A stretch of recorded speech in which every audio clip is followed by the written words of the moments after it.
साथियों नमस्कार। VC Jodhpur education platform पर एक बार फिर मैं आप सबका स्वागत करता हूं। साथियों, हिंदी व्याकरण की पिछली कक्षा में हमने संधि पर चर्चा की थी और उस क्लास में हमारा स्वर संधि का टॉपिक कंप्लीट हुआ था। आज की क्लास में हम स्वर संधि से आगे आज व्यंजन संधि की शुरुआत करेंगे। क्लास शुरू करने से पहले मैं आपको लगातार हमारे साथ जुड़े रहने, हर कक्षा को देखने के लिए धन्यवाद ज्ञापित करता हूं और प्रत्येक वीडियो को लाइक करने और अच्छा सा कमेंट करने के लिए आपसे विनम्र अनुरोध करता हूं। चलिए साथियों, आज की कक्षा हम शुरू करते हैं। आज की क्लास में हम व्यंजन संधि के 3-4 नियमों को पढ़ेंगे।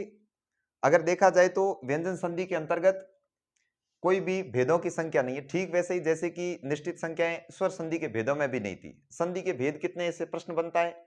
स्वर संधि के भेद कितने हैं, व्यंजन संधि के भेद कितने हैं, इनसे नियम प्रश्न नहीं बनते। अब व्यंजन संधि के अंदर जो हम पढ़ेंगे वो नियम संख्या से पढ़ेंगे कि नियम संख्या 1 ये है, नियम संख्या 2 ये है। इसमें भी कोई फिक्स नहीं है, कोई 10वें नियम को 15वें के स्थान पे पढ़ाए, 18वें को पहले पे लाए, इससे भी फर्क नहीं पड़ता। इसके अलावा साथियों, कई अलग-अलग क्लासों में अलग-अलग विद्वान अलग-अलग किताबें व्यंजन संधि के अंदर नियमों की संख्या अलग-अलग बताते हैं। कुछ ऐसे होते हैं जो कि एक संधि के एक नियम को पढ़ाने के साथ बाद में अपवाद पढ़ा देते हैं और कुछ ऐसे होते हैं जो अपवाद को ही अलग नियम बनाकर बता देते हैं। तो इस बात से आप पहले ही फ्री हो जाएं कि व्यंजन संधि में कितने नियम हैं, इससे कोई फर्क नहीं पड़ता। जब करीब-करीब व्यंजन संधि के संधि होने के सभी तरीकों को हम पढ़ लेंगे, तो उसको हम व्यंजन संधि की पूर्णता कहेंगे। तो चलिए आज के सेशन की शुरुआत करते हैं। साथियों, व्यंजन संधि किस दृष्टि से होती है, किन परिस्थितियों में होती है, सबसे पहले हम उसकी बात करेंगे कि स्वर संधि में स्वर के स्वर मिलने और परिवर्तन आने से स्वर संधि होती है। तो व्यंजन संधि में कौन-कौन सी परिस्थिति बनती है? तो व्यंजन संधि में पूर्व वर्ण व्यंजन और उत्तर वर्ण व्यंजन हो तब व्यंजन संधि होती है। और अगर पूर्व वर्ण व्यंजन और उत्तर वर्ण अगर स्वर हो तब भी व्यंजन संधि होती है। और अगर पूर्व वर्ण स्वर और उत्तर वर्ण अगर व्यंजन हो तब भी व्यंजन संधि होती है। इन तीनों दृष्टि में, तीनों तरीकों से जो परिवर्तन हमारे सामने आते हैं, उन तीनों को हम व्यंजन संधि के अंतर्गत गिनते हैं। साथियों, स्वर संधि में दोनों तरफ प्रथम वर्ण और द्वितीय वर्ण यानी कि उत्तर और पूर्व दोनों वर्णों का स्वर होना जरूरी था और परिणाम भी स्वर के रूप में या व्यंजन के रूप में आना होता था। लेकिन व्यंजन संधि में यह मामला थोड़ा अलग है कि दोनों तरफ में से कम एक तरफ व्यंजन होना चाहिए। इन हालातों में जो संधि होगी परिवर्तन के बाद वो व्यंजन संधि होगी। अब साथियों, पूर्व में हमने देखा कि स्वर संधियों को पढ़ते टाइम हमने पहले नियम को समझा था कि इसका नियम क्या है और नियम के अकॉर्डिंग हमने बाद में उदाहरण लिए थे। अब व्यंजन संधि में हम पढ़ने का तरीका थोड़ा अलग रखते हैं ताकि इसको स्वर संधि से हम अलग कर सकें और पढ़ने में हमें आसानी हो। साथियों, व्यंजन संधि में अगर नियमों की गिनती की जाए तो करीब 20 नियम बनते हैं। अब 20 नियमों को पूरा का पूरा रट कर और हर टाइम दिमाग में याद रखना मुश्किल होता है। इसके लिए ध्यान रखना, आपकी खास फोकस उदाहरणों पे करेंगे। व्यंजन संधि के अधिक से अधिक उदाहरण जितने हमारी नजर से निकलेंगे, जितने अधिक उदाहरणों का हम विग्रह करके वापस संधि करके देखेंगे, समझेंगे, उतना ही काम आएगा। एक आदत बन जानी चाहिए कि व्यंजन संधि में संधि किस प्रकार होती है, वरना नियम हम याद करेंगे और उसके बाद हमारे प्रश्न सही होंगे, ये मतलब एक मात्र कल्पना रह जाती है। इतने नियम हमें याद नहीं होते और हो भी जाएं तो भी जब नियम की आवश्यकता होती है तब परीक्षा में इतने ज्यादा नियम रिकॉल नहीं हो पाते और ज्यादा नियम होने की वजह से एक दो नियमों के बीच में क्लोनिंग भी हो जाती है, बीच में एक दूसरे को ओवरलैप भी कर लेते हैं कि जो दूसरे नियम की बात है वो एक पहले नियम में आ जाती है और पहले की बात दूसरे में चली जाती है। तो चलिए हम उदाहरणों के जरिए सबसे पहला अपना जो नियम है उसको स्थापित करने की कोशिश करते हैं, उदाहरणों के जरिए नियम तक पहुंचने की कोशिश करते हैं। तो साथियों देखिए, आपके सामने मैं कुछ उदाहरण रखता हूं जिनको देखकर आप प्रथम दृष्टि ये समझ जाएंगे कि ये किस प्रकार की जो है नियम है। आपके सामने पहला उदाहरण है दिग्विजय। मैं जब तक उदाहरणों के लिए शब्द लिखता हूं तब तक आप इसकी संधि की कल्पना कीजिए कि इसका विग्रह किस प्रकार हो सकता है। एक शब्द देखिए आपके सामने है वागदान, वागदान, और एक शब्द है प्रागैतिहासिक। आप इनकी संधि करके कल्पना कर सकते हैं। अगला शब्द है अजंत, फिर है आजादी, उसके बाद देखिए छड्रस, छड़कसर।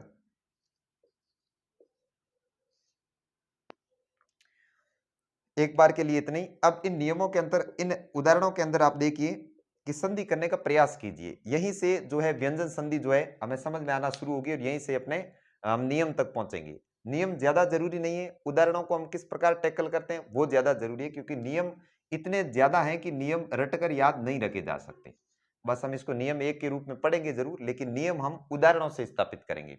तो देखिए इसमें कौन कौन से दो शब्द है, मैं अलग करके बताता हूं कि इसमें दो शब्द है, दिक् और विजय। दिक् शब्द का मतलब होता है दिशा और विजय का मतलब है जीतना। तो दिक् विजय शब्द का अर्थ होता है दिशाओं को जीतने वाला। अब वागदान में दो शब्द है, वाक और दान। वागदान विवाह से संबंधित एक रस्म होती है जिसमें कन्या का किसी के साथ विवाह करने के लिए वचन का दान दिया जाता है, वागदान। कन्यादान से पूर्व का ये रस्म होती है वागदान। अगला शब्द देखिए प्रागैतिहासिक, तो इसको हम लिखेंगे प्राक और ऐतिहासिक। प्राक और ऐतिहासिक। अब ऐतिहासिक ये जो शब्द है ये शब्द शुद्धि में पूछा जाता है, ऐतिहासिक है, ऐतिहासिक नहीं है। इतिहास इक से बनता है, ऐतिहासिक इसमें इक प्रत्यय के विशेष प्रभाव के कारण एक ही जगह ए हो जाता है। अगला आप देखिए अच और अंत, अच और अंत, अजंत। अगला है आजादी, अच और आदि, आजादी। फिर है छठरस, छठ और रस, छठरस। और अगला है छड़क्षर, छठ अक्षर। अब इसमें हम ध्यान देंगे कि प्रत्येक नियम, प्रत्येक उदाहरण के अंतर्गत क्या परिवर्तन हुआ है। तो आप नोटिस करिए कि प्रत्येक शब्द में जो पूर्व वर्ण है वो हर जगह पर पांचों वर्गीय व्यंजनों में से किसी एक वर्ग का पहला व्यंजन है। देखिए क पहला, च पहला और ट पहला। अब पहला बदल किस में रहा, तो संधि के अंदर आप देखिए कि पहला यहां तीसरे में गया है, यहां पहला तीसरे में, यहां भी पहला तीसरे में। किसके तीसरे में, तो यहां जिस वर्ग का पहला है वही पहला अपने वर्ग के तीसरे में आया। आप देखिए क ग में बदला है, क ग में, क ग में, और यहां पे च ज में, और यहां पर ट ड में। तो नियम किस प्रकार स्थापित हुआ, कि नियम इस प्रकार स्थापित हुआ कि पहला जो पूर्व वर्ण होता है वो वर्ग का पहला व्यंजन हो, वर्ग का पहला, वर्ग का पहला व्यंजन हो। अब वर्ग कौन से, तो पांच वर्ग स्पर्श व्यंजनों के अंतर्गत हमने पढ़े थे, क वर्ग, च वर्ग, ट वर्ग, त वर्ग और प वर्ग, पांच वर्ग। और पांचों को वर्गीय व्यंजन, पांचों के अंतर 25 होते हैं। अब वर्गीय व्यंजनों में से पहला वर्ण जो है, पहला वर्गों का पहला अक्षर रहना चाहिए, वर्ण रहना चाहिए। आप देखिए ट, च, क। अब उत्तर वर्ण क्या रहता है, उससे ज्यादा महत्वपूर्ण यह है कि यह पहला वर्ण किस में बदलेगा, तो पहला तीसरे में बदले। पहला किस में बदले, तीसरे में। परिणाम स्वरूप तीसरा बने, वर्ग का तीसरा बनता है परिणाम स्वरूप, यानी संधि के परिणाम स्वरूप। अब वर्ग के पहले के पूर्व वर्ण रहते, उत्तर वर्ण कौन सा रहता है, यानी इस स्थान पर कौन से वर्ण आने चाहिए, कौन से व्यंजन आने चाहिए, कौन से अक्षर आने चाहिए। तो इसमें देखिए कई सारे हैं। किसी भी वर्ग का तीसरा और चौथा, वर्ग का मतलब क च ट त प, वही फिर पांचों के। अब इसमें या तो उस किसी भी वर्ग का तीसरा है, अब जरूरी नहीं है कि जिस वर्ग का यहां पहला आया उसी वर्ग का तीसरा आ गया है, नहीं जरूरी नहीं है। जैसे यहाँ पे क किस वर्ग का है, तो मान लो यहाँ पे क जो है क वर्ग का है पहला, और यहां पे अगर तीसरा ट वर्ग का आ जाता ड, तब भी कोई फर्क नहीं पड़ता, एक ही मामला, यहाँ क या ड, तब भी ये नियम लागू हो जाता। इसके अलावा यहां आगे रह सकते हैं य, र, ल, व और ह में से कोई भी, और इसके अलावा कोई भी स्वर। अब जो द्वितीय वर्ण है वो इस प्रकार रहेगा, इनमें से कोई एक। अब देखिए नियम इस प्रकार से है कि दोनों वर्णों में से पूर्व वर्ण किसी भी वर्ग का पहला रहे पांचों वर्गों में से, और उत्तर वर्ण किसी भी वर्ग का तीसरा चौथा। व्यंजन तीसरे चौथे कौन से होते हैं, तो क वर्ग का देखिए ग और घ होता है, और च वर्ग का देखिए ज और झ होता है। इनमें से कोई भी तीसरा चौथा हो सकता है पांचों वर्गों में से, या फिर य, र, ल, व, ह में से कोई हो सकता है, या फिर स्वर हो सकता है। अब यहां पे आप देख सकते हैं कि व जो है य, र, ल, व में से, द जो है त वर्ग का तीसरा है, ऐ जो है एक स्वर है, अ जो है स्वर है, आ जो है स्वर है, र है य, र, ल, व में से, और अ जो है एक स्वर है। तो देखिए किस प्रकार से ये नियम लागू हुआ यहां पर। लेकिन अब मैं वापस बता रहा हूं कि नियम यहां पर महत्वपूर्ण नहीं है, बिल्कुल महत्वपूर्ण नहीं है, क्योंकि जब यहां से प्रश्न पूछा जाएगा तो ऐसा सवाल कभी नहीं बनता है कि आप बताइए कि संधि युक्त ये जो वागदान शब्द है ये व्यंजन संधि के कौन से नियम के अनुसार है, ऐसा बिल्कुल सवाल नहीं पड़ता है। व्यंजन संधि में सवाल क्या बनता है, या तो इस प्रकार से विग्रह किए हुए दो पद दिए जाते हैं जिनमें संधि पूछी जाती है कि संधि युक्त पद क्या होगा, तब अपने को ये आना चाहिए, या फिर संधि युक्त शब्द देकर उसका उचित विग्रह पूछा जाता है। दो सवाल ये हो गए। और तीसरा सवाल संधि युक्त शब्द या विग्रह दोनों देकर या दोनों में से कोई एक देकर पूछा जाता है कि इसमें संधि कौन सी है, तब अपने को डिटेक्ट करना होता है कि स्वर संधि है, व्यंजन संधि है अथवा विसर्ग संधि है। तो तीनों बातों को हम बिना नियम के पकड़ सकते हैं, बिना नियम के पकड़ सकते हैं। अब कैसे पकड़ेंगे, ध्यान दो।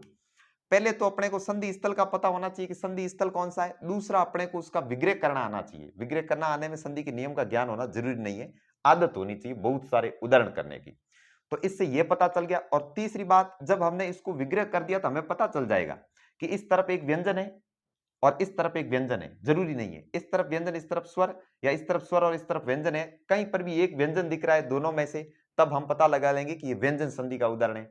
तब अपनी नियम की कोई हेडेक ही नहीं रहेगी। व्यंजन संधि को पढ़ते टाइम आपके ही नहीं सबके यही एक बड़ी हेडेक रहती है कि नियम को कैसे रटें और कैसे याद करें। तो मैं कहता हूं कि आप नियम को भूल जाओ कि व्यंजन संधि में हम सारे नियम रटकर याद रखेंगे और इससे काम हो जाएगा, नहीं। और खासकर जिन नियमों को ना रटने की मैं सलाह देता हूं उनको तो आप बिल्कुल मत रटिएगा, ये नियम थोड़ा जटिल है, इसमें इतनी सारी बातें याद नहीं रहती।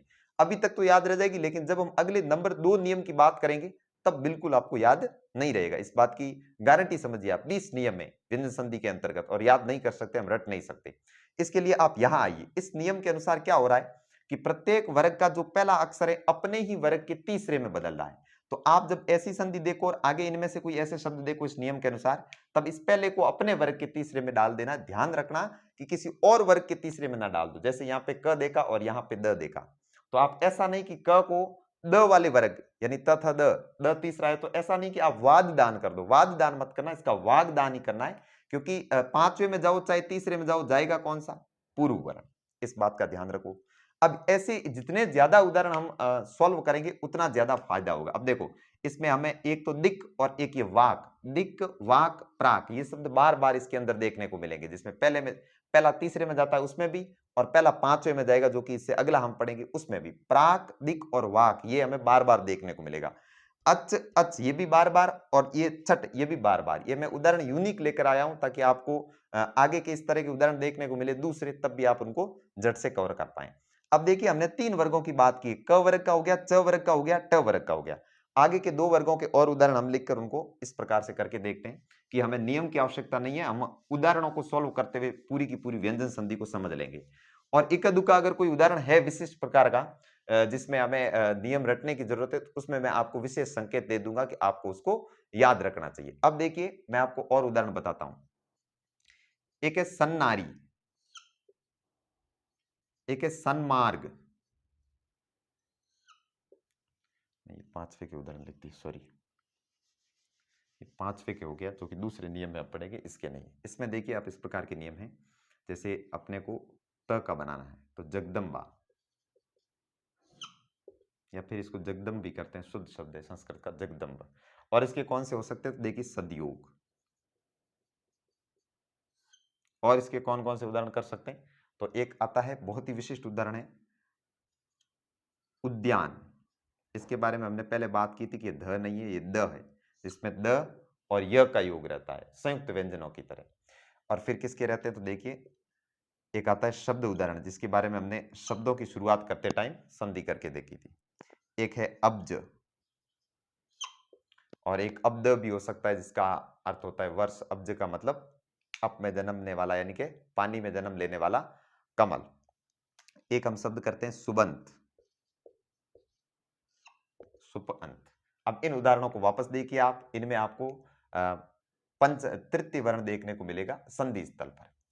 चलो इनका संधि करके देखते हैं। जगत और अंब, इसका बहुत अच्छे से ध्यान रखना। ऐसे उदाहरण व्यंजन संधि में कई बार देखने को मिलता है कि जगदम्ब की संधि विच्छेद में विग्रह में द आएगा कि त आएगा, तो इसको हमेशा ध्यान रखना कि अगर विग्रह में त दिखता है तो संधि में द करना है, और अगर संधि में द दिखता है तो विग्रह में त करना है। अब सवाल उठता होगा ऐसा क्यों? तो ऐसा इसलिए क्योंकि संधि तभी होगी जब कोई ना कोई विकार आए। अब हमने यहाँ पे जगत धन अम्बा को जोड़ा और यहाँ लाके भी जगदम्ब लिख दिया, तो फिर परिवर्तन कहाँ हुआ? हुआ ही नहीं। यहाँ का द जो होगा द के साथ अ संयोग करेगा और वो तो संयोग हो जाएगा, संधि होगा ही नहीं। इसलिए ध्यान रखना कि विग्रह पद में अंतिम वर्ण त देखने को मिले तो उसको हमेशा द में बदल देना जगदम, और इस प्रकार के संधि युक्त शब्द में द हो और विग्रह करने को कहे तो वहां पर आप द की जगह पे त लिख देंगे। जब ऐसा करेंगे तभी संधि होगी, वरना परिवर्तन के बिना कैसी संधि? यहाँ पे आपकी एक सत उत इस प्रकार की समस्या आती है कि सद है कि सत, उत है कि उद, इसकी समस्या भी सॉल्व हो जाएगी। अब आप देखिए सदयोग में क्या होगा, तो सत धन योग, सतयोग। फिर उद्यान में क्या होगा, तो उत धन यान। शब्द में क्या होगा, शप धन द, शब्द। अब अब्ज में क्या होगा, अप धन ज। और शुभंत में क्या होगा, शुप धन अंत। अब प्रत्येक जो पूर्व वर्ण है वो हलंत है, क्योंकि व्यंजन है ये सारे। अब इसको एक बार नियमों की दृष्टि से हम इसको आजमा कर देख लेते हैं कि नियमों पर फिट बैठता है कि नहीं बैठता है। तो देखिए प्रत्येक का त त त और प प प, यानी प्रत्येक का पहला जो वर्ण आ रहा है वो किसी न किसी वर्ग का पहला वर्ण है। और दूसरा कौन सा है, तो इनमें से ढूंढ लीजिए। अ एक स्वर है, य यरलव में से, य यरलव में से, द जो है वो किसी वर्ग का तीसरा है, और ज जो है किसी वर्ग का तीसरा है, और अ स्वरों के अंतर्गत आता है। मतलब नियम पूरी तरह से अपना सेट है। अब इसके उदाहरणों पर वापस गौर करिए कि क्या हो रहा है। तीसरे का पहले का तीसरा हो रहा है, पहले का तीसरा, यहां पर भी तीसरा, यहां पर भी तीसरा, और इस पे भी तीसरा। अब हमने करीब 3-3 करके पांचों वर्गों के 15 के करीब उदाहरण देखे। अब उदाहरण इतने काफी नहीं है, मेरा ये समझाने का इंटेंस रहेगा, मैं केवल आपको समझा पाऊंगा। आप इसके जितने अधिक उदाहरण देखेंगे उतना ही ये आपके सामने नियम जो है क्लियर हो जाएगा। नियम रटना नहीं है, फिर बता रहा हूं कि नियम रटोगे तो उदाहरणों से दूर रह जाओगे, और उदाहरण जितने ज्यादा देखोगे उतनी संधि भी ज्यादा समझ में आएगी, और आपकी अधिक से अधिक शब्दों पर भी पकड़ हो पाएगी। क्योंकि शब्द निर्माण की कोटियां यही है। अगर हम संधि को ढंग से, इसके उदाहरणों को या शब्दों को नहीं समझ पाए तो हम संधि में इससे परिणाम स्वरूप जो शब्द बनते हैं उनको भी कभी शुद्ध रूप में याद नहीं कर पाएंगे। तो नियम याद नहीं करोगे, आपको जितने मैंने उदाहरण बताए इनके समकक्ष और भी बहुत सारे उदाहरण आप देखें। प्रत्येक अक्षर यानी त जो है, त वर्ग का पहला है। अब पहला तीसरे में किस किस उदाहरणों में बदल रहा है, इससे रिलेटेड आपको कम से कम 15 से 20 उदाहरण देखने चाहिए, और यूनिक यूनिक उदाहरणों पर ज्यादा ध्यान देना चाहिए, जो कि अक्सर परीक्षाओं में पूछे जाते हैं। हालांकि मैं जितने उदाहरण क्लास में लेकर आया हूं वो मेरी समझ से मैं विशेष और यूनिक उदाहरण लेकर आया हूं, जो या तो कभी बहुत बार परीक्षाओं में पूछे गए या उनकी संभावना रहती है परीक्षाओं में पूछे जाने की। चलिए हम दूसरे नियम की तरफ बढ़ते हैं कि दूसरा नियम क्या रहेगा। हम नियम उदाहरणों से पहले नहीं देखते, इसलिए नियम को एक बार मैं हटा रहा हूं। ये नियम पहला रहता है। अब दूसरे नियम को पढ़ने से पूर्व मैं दूसरे नियम के वापस आपके सामने उदाहरण रखता हूं, और उदाहरण से हम वापस उसका नियम का निर्माण करेंगे। ये जो दूसरे नंबर का नियम रहेगा पहले से थोड़ा सरल है। हम जैसे जैसे व्यंजन संधि में आगे बढ़ते रहेंगे वैसे वैसे हमारे नियम सरल और आसान आते रहेंगे। देखिए आप व्यंजन संधि की इन क्लासों को बड़े इंटरेस्ट के साथ और पूरे धैर्य के साथ देखिएगा। आपका हमेशा हमेशा के लिए व्यंजन संधि का जो डर है, जो इसके प्रति हीन भावना है, वो खत्म हो जाएगी। ये सबसे सरल संधि है, स्वर संधि से भी सरल है। इसके दो कारण हैं कि एक तो आपको इसके अंदर आदत डालने से सवाल हो जाएंगे सॉल्व, और दूसरा इसके भेदों को याद नहीं रखना पड़ता। स्वर संधि के अंदर अगर सवाल पूछा जाता है तो सिर्फ ये नहीं पता लगाना होता है कि स्वर संधि का उदाहरण है, उसमें यह भी पता करना होता है कि स्वर संधि के अंतर्गत 5 जो भेद हम पढ़ते हैं उनमें से किसका उदाहरण है। गुण का है कि वृद्धि का है कि यण का है, अयादि का है, किसका है। व्यंजन संधि में ऐसी कोई माथाफोड़ी नहीं, इसमें अपने को सिर्फ ये पता लगाना होता है कि व्यंजन संधि का उदाहरण है बस। और इसके लिए यही हो जाएगा कि दोनों वर्णों में से कम एक वर्ण जो है व्यंजन होना चाहिए। अब देखिए नियम 2 के मैं उदाहरण लिखता हूं। प्रांग मुख, उदाहरण आपने देखा होगा प्रांग मुख कई जगह पे। और अगला देखिए दिग्मंडल, या लिख देते हैं दिंगनाग। दिंगमंडल लिखो, दिंगनाग लिखो, सब एक ही। मैंने कहा था प्राक और दिक शब्द बार बार देखने को मिलेगा, उससे आपको पता चल गया होगा कि प्राक और दिक है। देखिए आदत इसी टाइप से बनती है। पहले नियम में हमने प्राक और दिक देखे, यहाँ पे वापस ऑटोमेटिक पता चलेगा कि ये जो शब्द है ये प्राक और दिक है, क्योंकि ऐसे और शब्द हम कभी कहीं पे देखते ही नहीं। अब देखिए एक अगला मैं और बताता हूं शब्द, क्षणमूर्ति, क्षणमास,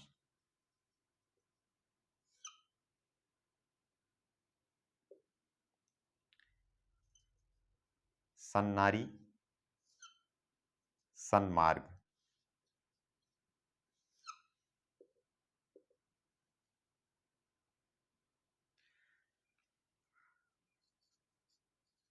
अम्माई। प्रत्येक उदाहरण का हम विग्रह करके देखते हैं। देखिए, प्रांग मुख के अंदर विग्रह किस प्रकार होगा? प्राग और मुख। दिंग नाग में कैसे होगा? दिक धन नाग। क्षण मूर्ति का कैसे होगा? तो छठ धन मूर्ति। क्षण मास में कैसे होगा? तो छठ मास। सन्नारी में सत नारी। यहाँ पे आपको बिल्कुल टेंशन लेने की जरूरत नहीं है। सन्नारी शब्द का जब विग्रह करते हैं तो कई बार मन में आता है कि सत लिखें कि सद। कभी सद मत लिखना, सत ही लिखना है। शुद्ध यही रूप होते हैं, सत, उत। जहां पे त होगा वो मूल शब्द है, उसको अगर द बना दिया जाता है कहीं पे परिस्थिति वस्तु, तो वह शुद्ध है, वो द्वितीयक रूप है। इसका शुद्ध हमेशा त ही लिखना होता है अंतिम। सत धन नारी। अगला देखिए सत मार्ग। अगला देखिए अपमय। अब इन उदाहरणों पे ध्यान देंगे। उदाहरणों को देखिए, प्रत्येक का प्रथम वर्ण क्या मिल रहा है? वर्ग का पहला। वर्ग का पहला। अब नियम को लिखते हैं। देखिए नियम क्या है कि पूर्व वर्ण जो इसमें भी वर्ग का पहला। कौन सा वर्ग? तो पांचों में से कोई भी वर्ग, या हम इसको कह सकते हैं वर्गों का पहला। पांचों वर्गीय जो वर्ग होते हैं वर्गीय व्यंजनों के अंतर्गत, उसमें से क च ट त प, इन पांचों में से कोई भी हो सकता है। आप देख सकते हैं यहाँ पे ये पहला दिख रहा है, ये पहला, ये पहला और ये पहला। जितने उदाहरण है उसमें देखिए। फिर देखिए द्वितीय वर्ण क्या होना चाहिए, दूसरा वर्ण क्या होना चाहिए? तो इसमें देखिए दूसरे वर्ण में एक ही चीज देख पा रहे हैं आप। देखिए यहाँ पे नोट करके कुछ देखा, म है, न म न म। अधिकतम बार तो आपको यहाँ पे न या म ही देखने को मिलेगा द्वितीय। और फिर अगर आगे सोचें कि इसकी एक ग्रुप में कैसे रख सकते हैं, तो ये नासिकी है, पंचम। किसी भी वर्ग का पंचम वर्ण, पंचम व्यंजन। वर्गीय व्यंजनों में पंचम व्यंजन। पहला जो वर्ण होता है वो किसी भी वर्ग का पहला रहे, और अंतिम वर्ण या दूसरा वर्ण जो है वो किसी भी वर्ग का पांचवा रहे। किसी भी वर्ग का हो सकता है। यहां आप देखिएगा, वाक जो है क वर्ग का पहला है, लेकिन मुख में म जो है प वर्ग का पांचवा, लेकिन इससे कोई फर्क नहीं पड़ेगा, संधि में वैसा ही होगा। अब संधि में प्रभाव क्या पड़ा? तो देखिए आप कि भाई इस प्रकार रहने से जो वर्ग का पहला है इसका क्या होगा? तो यहां उदाहरण में वापस आकर देखो, अच्छे से समझ में आएगा कि यहां पूर्व वर्ण जो है क है, ये क किस में बदल गया? तो अंग में बदल गया। देखो अंग, ये पांचवा, यहां पर भी अंग में बदला है पहला। यहां पे ट अपने ही पांचवे में बदला है ण में। यहां पे ट फिर अपने पांचवे में बदला है, जबकि ट के आगे अपना पांचवा नहीं है, किसी भी वर्ग का पांचवा है, लेकिन ट बदलेगा किसमें? अपने ही पांचवे में बदलेगा, अपने वर्ग के पांचवे में बदलेगा। यहाँ पे त है, ये न में बदला है, अपने वर्ग के पांचवे में बदला है। यहाँ पे संयोगवश त वर्ग का ही पांचवा है, तो ये हो चाहे न हो बदलेगा ये पहला अपने पांचवे में। फिर यहाँ पे न त का, और इस प्रकार देखिए प वर्ग का पांचवा। इससे क्या समझ में आता है कि किसी भी संधि के उदाहरण में पूर्व वर्ण जो है किसी वर्ग का पहला रहे, और अंतिम वर्ण किसी भी वर्ग का पांचवा रहे। पहले के वाले के सेम वर्ग का पांचवा रहना जरूरी नहीं है। ऐसे में परिणाम निकल कर क्या आएगा? तो पहला किस में चला जाएगा? पांचवा। पहला किस में बदल जाएगा? पांचवा। और ध्यान रखने की बात यह है कि अपने ही वर्ग का पांचवा किसका बनेगा? अपने ही वर्ग का। यानी पूर्व वर्ण जो है ना, पहला जिस वर्ग का होगा उसी वर्ग के पांचवे में जाएगा। क है, क अपने पांचवे में गया, क जो है अपने पांचवे में गया, त अपने पांचवे में गया। अपने पांचवे का मतलब है त वर्ग का पहला व्यंजन है, और त थ द ध न जो है त वर्ग का पांचवा है, अपने वर्ग में इस प्रकार जा रहा है। यह हमारा है दूसरा नियम। इस नियम को आप आसानी से याद रख पाएंगे, इसमें कोई समस्या नहीं आएगी, क्योंकि कितना सरल है। पहला प्लस पांचवा, पहला गोज टू पांचवा। पहले के साथ पांचवा रहे तो पहला पांचवे में बदल जाता है। इस नियम को आप याद रख सकते हैं, बिल्कुल ये याद रखने लायक नियम है। अब इस नियम को याद रखने से आपको फायदा क्या होगा मैं बताता हूं कि इसमें इतना सरल मामला है कि आपको इतना ही अलग याद रखना है बस। पहला नियम जिसमें हमने पढ़ा था कि पहला तीसरे में जा रहा है, उसमें द्वितीय वर्ण की जगह बहुत सारे वर्णों का उल्लेख था, लेकिन आप अगर इस एक को याद रख लेंगे कि वर्गों के पहले व्यंजन के बाद पांचवा रहता है, तो पहला व्यंजन पांचवे में चला जाता है। इतना सा नियम याद रखने से आप पहले नियम और दूसरे नियम में कंफ्यूज होने से बच जाएंगे। और अंतिम बात यही है कि उदाहरणों पर जितना ध्यान दोगे उतना हमारा नियम पर पकड़ हो पाएगी। ये हमारा व्यंजन संधि का दूसरा नियम है। नियमों पर फोकस कम करें, उदाहरणों पर ध्यान ज्यादा दें। ये विशेष उदाहरण है, यूनिक उदाहरण है, विशिष्ट उदाहरण है, और ऐसे अन्य उदाहरणों के साथ आप और प्रैक्टिस करके देखिएगा, आपको ये नियम भी एकदम समझ में आ जाएगा। हमने अब तक 2 नियम पढ़े और दोनों नियम व्यंजन संधि के अंतर्गत बहुत ही महत्वपूर्ण है, इनका बहुत ज्यादा इंपॉर्टेंस है। चाहे शब्द शुद्धि की दृष्टि से पूछो, चाहे संधि की दृष्टि से पूछो, हर दृष्टि से ये महत्वपूर्ण है। अब देखिए, व्यंजन संधि में हर नियम के बाद कुछ अपवाद होते हैं, हर जगह पे नहीं देखने को मिलेंगे, कुछ नियमों के अंतर्गत देखने को मिलेंगे। अब इन अपवादों को कुछ विद्वान नियम के अपवाद के रूप में पढ़ाते हैं और कुछ विद्वान इस अपवाद को ही एक अलग नियम बनाकर पढ़ा देते हैं। वो उनकी मर्जी, जैसे पढ़ाए, विद्यार्थी को समझ में आनी चाहिए चीज और कंटेंट सही से उसके तक डिलीवर होना चाहिए। तो अब इसको मैं नियम 2 के अपवाद के रूप में पढ़ाऊंगा। अगली एक चीज जो है नियम 2 का अपवाद। अब ये अपवाद क्यों है, तो उसके लिए आप उदाहरणों को देखिएगा और उदाहरणों को देख के आप पता लगाइए कि उसकी संधि किस प्रकार होगी। देखिए, संधि युक्त शब्द लिखूंगा मैं, विग्रह किए हुए, समकृत, समकरण, समकार,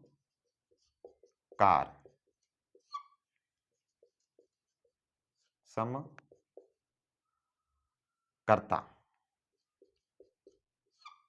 या लिख सकते हैं समकारी। कितने भी लिखो एक ही परिणाम रहेगा।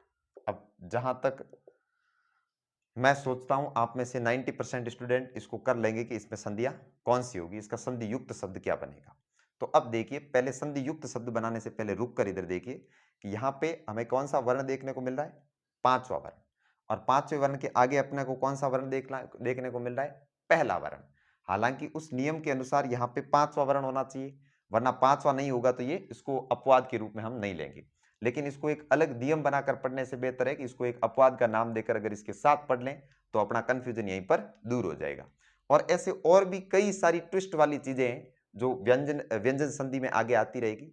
हालांकि यहाँ पे ये जो क दिख रहा है प्रत्येक जगह पर, ये पहला वर्ण है, 5वां नहीं है, और उस संधि के हिसाब से ये अगर 5वां होता है और ये पहला होता है तब काम चलता है। यानी इसमें और उसमें थोड़ा मामला उल्टा है, ये कहाँ रहना चाहिए दूसरे नियम के अनुसार यहाँ पर, और ये यहाँ पर रहना चाहिए, तब वो वास्तव में अपवाद होता।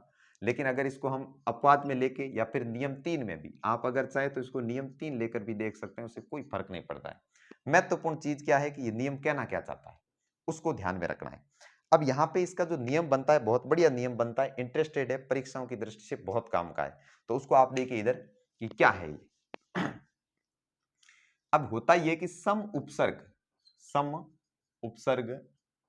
के बाद, सम उपसर्ग के बाद का मतलब है सम उपसर्ग पूर्व वर्ण के रूप में रहेगा, जिसमें म जो है संधि के स्थल पर आएगा, के बाद अगर क्री धातु के रूप, क्री धातु के रूप, क्री धातु के रूप से पैनिक होने की बिल्कुल आवश्यकता नहीं है। क्री धातु संस्कृत का है, जिससे अपने हिंदी के ये शब्द बनते हैं, करना, कर्ता, क्रिया, करने वाला, कारी, करण, ये सारे शब्द क्री धातु के होते हैं। तो क्री धातु के वाचक शब्द अगर द्वितीय वर्ण के स्थान पर रहे तो ऐसे में क्या होता है, तो सम का क्या होगा, और अगर रहे तो, रहे तो परिणाम क्या आता है, 2 परिणाम आते हैं। कितने परिणाम आते हैं, तो 2। इसमें से सम किस में बदल जाता है, सम बदल जाता है इसमें, म का क्या बन जाता है, अनुस्वार बन जाता है, जो कि मोनुस्वार संधि के अंतर्गत हम आगे पढ़ेंगे। अब सम में म पहले तो किस में बदल जाएगा, बिंदी में, और क्या होगा, संधि स्थल पर स का आगम, स का आगम होगा। अब आगम क्या होता है, ये हमने विकारों के अंतर्गत पढ़ा था कि आदेश क्या होता है, आगम क्या होता है, लोप क्या होता है। इन तीनों में से कोई भी एक बात होती है तो वो संधि के अंतर्गत आती है। अब देखिए, इसको इस पर अप्लाई करके देखते हैं क्या बिल्कुल अप्लाई होता है कि नहीं होता है सही से। तो देखिए, स का म जो है बिंदी लगाकर रख देते हैं। अब स का आगम हुआ, हलंत करना जरूरी है, इसका आगम हुआ कहां पर, संधि स्थल पर, तो इसका आगम करते हैं, और फिर क्या लिखना है, कृत, हो गया संस्कृत। अब आगे के शब्दों को आप इसी प्रकार से कर सकते हैं कि संस्करण, संस्करण एडिशन के लिए वर्ड आता है संस्करण, संस्कार, संस्कर्ता, और इसका आप करिएगा संस्कारी का क्या बनता है। इस प्रकार ये जो उदाहरण है वो सारे के सारे एक अपवाद के रूप में या फिर एक नए नियम के रूप में रहते हैं कि सम उपसर्ग के पूर्व रहते हुए अगर बाद में कोई भी कृ धातु के रूप रहते हैं तो उनकी संधियां इस प्रकार से होती है कि इसमें म का तो अनुस्वार हो जाता है और सकार का आगम होता है। आगम के अच्छे उदाहरणों के रूप में आप इसको याद रख लीजिएगा कि हिंदी में जो है आगम किस प्रकार होता है। जिनको वहां पर आगम समझ में नहीं आया उनको यहां पर जरूर आया होगा कि यहाँ पे किसी से बदल कर स नहीं बनाए, क्योंकि म जो है वो बदल कर बिंदी में चला गया, म का अब कोई रोल नहीं, वो बिंदी बन गया, खुद बदल गया।